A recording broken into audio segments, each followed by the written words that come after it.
Good morning, students. As the last day, we have discussed about the chapter of ninth class, the fun they had. Now today we will start the chapter. Last day we have studied about the author. I hope all of you have understood and wrote it down in your notebook. Now see the chapter. Let's first have a revision of that chapter. This story is set in future. Okay, the first point. Margie even wrote about it that night in her diary. On the page headed 17th May 2157, she wrote, "Today Tommy found a real book." Now, as you can see here, this chapter is the girl Margie. She is very little girl. She is of 11 years old, and she has written in her diary, and the date will be there, 17th May 2157, and today we are in 2020. At that time she has mentioned the topic. Today means on 17th May 2157, Tommy, some other character is there, Tommy found a real book. She was surprised, because we can say there is sign of exclamation. Why she was surprised? Because they were not in that age when books or schools were exist. Last day we have discussed कि उस समय ना ही book होता था, ना ही आज के तरह schools कॉलेज होते थे. It was a very old book.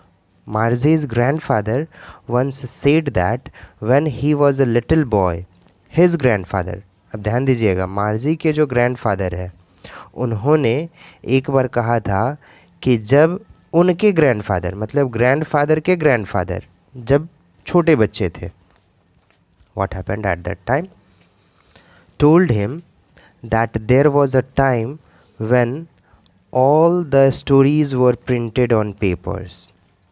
मतलब मार्जी के ग्रैंडफादर ने कहा कि एक टाइम ऐसा था जब सारे ये स्टोरीज़ पेपर पे प्रिंट होता था. तो ये देख करके वो बच्चे जो हैं हैरान हैं. तो हैरान क्यों हैं? क्योंकि उन लोगों ने कभी बुक देखा ही नहीं है. ओके, इसलिए वो लोग हैरान हैं इस बात से. Now they turn the page, मतलब वो जो बुक मिला है उनको, तो उसके पेज को वो टर्न कर रहे हैं. विच वर येलो एंड क्रिंकली, मतलब क्रिंकली मतलब होता है ऐसा बुक का कॉर्नर वाला हिस्सा जो होता है वो पुराना होते होते फोल्ड हो जाए, तो उसको कहा जाता है क्रिंकली. येलो था और क्रिंकली था. It was awfully funny, awfully very funny, too much funny, to read words that stood still instead of moving the way they were supposed to. मतलब वो लोग जो स्कूल में पढ़ते थे, वो बच्चे मार्जी और टॉमी, उसमें टेक्स्ट जो था वो मूव हो रहा था, लेकिन इन लोगों को जो अभी बुक मिला है उसमें टेक्स्ट मूव नहीं हो रहा है, इसलिए वो लोग सरप्राइज्ड हैं. You know, and then when they turned back to the page before, और जब वो पेज बिफोर टर्न करते थे, मतलब पहले वाले पेज पे जब जाते थे, the same words on it, मतलब वही वर्ड्स होते थे. तो ये देख करके और सरप्राइज होते थे वो दोनों. That it had written when they read it the first time. हालांकि ऐसा उन लोगों के साथ नहीं था. उन लोगों के पास जो चीज़ें अवेलेबल थी पढ़ने के लिए, उनमें ऐसी बातें नहीं थी. उनमें अगर टर्न कर दिया तो पीछे भी चेंज हो जाता था, दूसरा पेज आ जाता था और आगे भी. Now second point, gee, it is the sound, surprising sound, said Tommy. What a waste, मतलब उस बुक को वो कह रहा है बहुत ही वेस्ट है ये. When you are through with the book, you just throw it away. अब वो कह रहे हैं, टॉमी जो है दूसरा कैरेक्टर, वो कह रहा है कि अगर आप बुक से होते हुए जाएंगे, मतलब बुक पढ़ते हुए जाएंगे, थोरोली पढ़ेंगे इसको, तो आप इसे फेंक दोगे। आई गेस मतलब उसका ये सपोजिशन है। आवर टेलीविज़न स्क्रीन मतलब ये लोग जो पढ़ते हैं वो टेलीविज़न के स्क्रीन पे है, जैसा कि अभी आप लोग पढ़ रहे हैं मोबाइल के स्क्रीन पे या कंप्यूटर के स्क्रीन पे, वैसे ही वो लोग टेलीविज़न स्क्रीन पे पढ़ते थे। Must have had million books on it मतलब बुक्स जो है अवेलेबल नेट पे या कंप्यूटर पे टेलीविज़न पे मिलियन बुक्स हैं उस पे। इस तरह के सिंगल बुक नहीं है, और जो हम टर्न कर देते हैं वो स्टूड स्टिल नहीं होते हैं उसके text on it. And it's good for plenty more, और वो लोग कहते हैं कि उसमें बहुत सारे होते हैं इसलिए वो बहुत अच्छा है। आई ओंट थ्रू इट अवे, मैं कंप्यूटर को नहीं फेंकूंगा लेकिन इस बुक को जो उनको मिला है उसको मैं फेंक सकता हूँ। सेम विद माइन सेड मार्जी, अब मार्जी भी कहती है मैं भी यही करूँगी।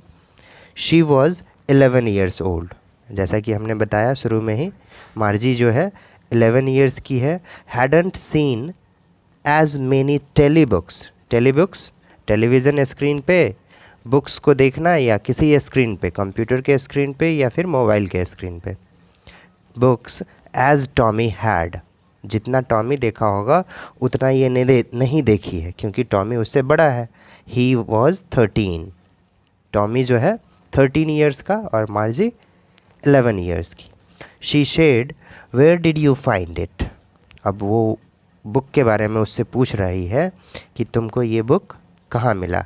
इन माई हाउस, वो जवाब दे रहा है कि मेरे घर में। He pointed without looking because he was busy reading in the attic, अब वो बताया कि मेरे घर में, वो इशारा करके बताया और देखा नहीं, वो उसके तरफ देख नहीं रहा है किधर इशारा कर रहा है, और सिर्फ वो इशारा कर दिया क्योंकि वो पढ़ने में बिजी था।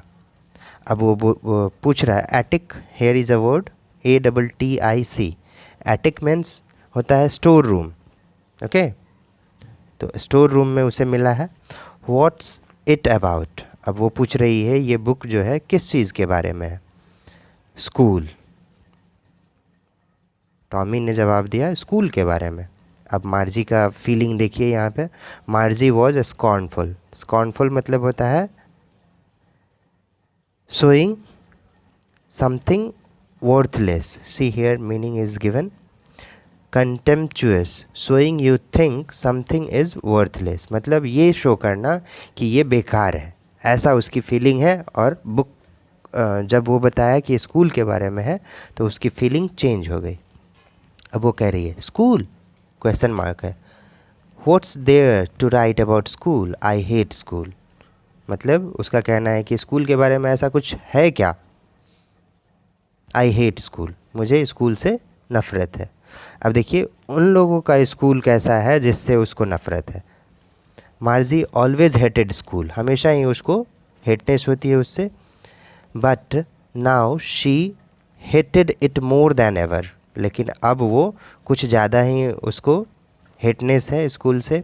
The mechanical teacher, now see here, mechanical teacher, और आप लोगों को जो टीचर होते हैं वो ह्यूमन टीचर होते हैं, और इन लोगों का टीचर है मैकेनिकल टीचर, मतलब कोई मशीन होगा, कंप्यूटर होगा, टेलीविज़न होगा या something else like that. Had been giving her test after test in geography में उसके मैकेनिकल टीचर जो है टेस्ट के बाद टेस्ट लेते जा रहे थे। That's why she hated that. She had been doing worse and worst, मतलब बद से बदतर, खराब होते होते बहुत ही ख़राब हो चुका था उसका geography section. Until her mother had shaken her head सॉरोफुली,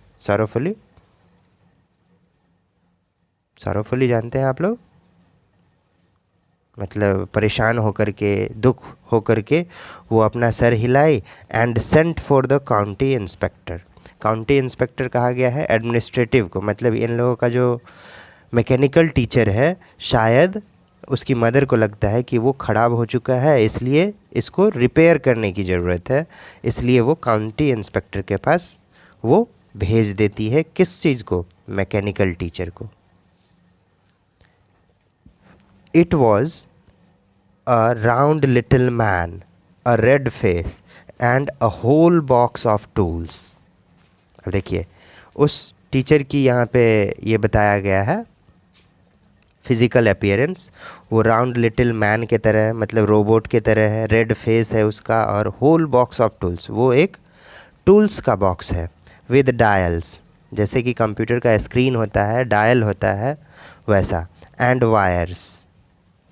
he smiled at Margie and gave her an apple. मतलब जहाँ पे भेजा गया है उस काउंटी इंस्पेक्टर के पास, उस काउंटी इंस्पेक्टर का ये लुक बताया गया है, अपीयरेंस बताया गया है.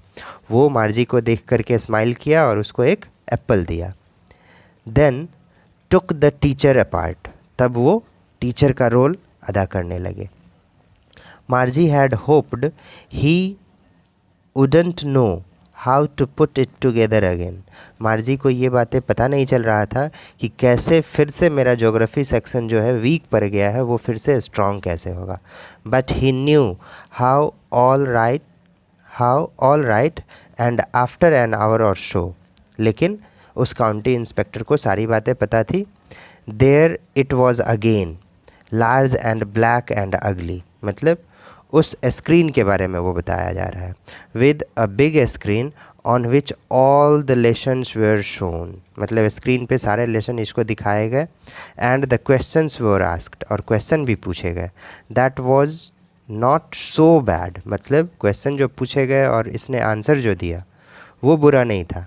द पार्ट मार्जी हेटेड, मतलब मार्जी को जो जिस पार्ट से हेटनेस था वो पार्ट था most was the slot where she had to put homework. Slot मतलब वो पार्ट, मतलब वो जगह जिस जगह पे मार्जी को अपना होमवर्क पुट अप करना पड़ता था.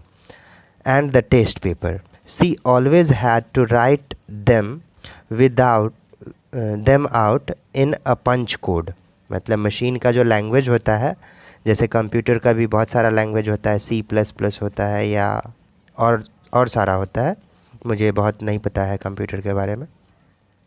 तो पंच कोड में इन लोगों को आंसर देना होता था. They made her learn when she was 6 years old. मतलब वो मशीन मैकेनिकल टीचर जो है, जब मार्जी 6 साल की थी तभी से ही पढ़ा रहे हैं.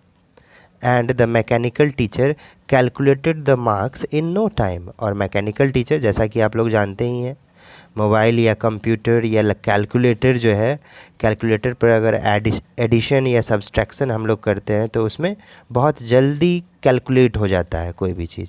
तो वही कहा गया है, मैकेनिकल टीचर जो है कैलकुलेट कर लेते थे मार्क्स को नो टाइम, मतलब किसी टाइम में नहीं, उनको टाइम नहीं लगता था, ये कहने का मतलब है. Okay, that's it for today. Next day we will continue from the point number 5 till the end. Okay, thank you. Have a nice day. Stay safe, stay at home.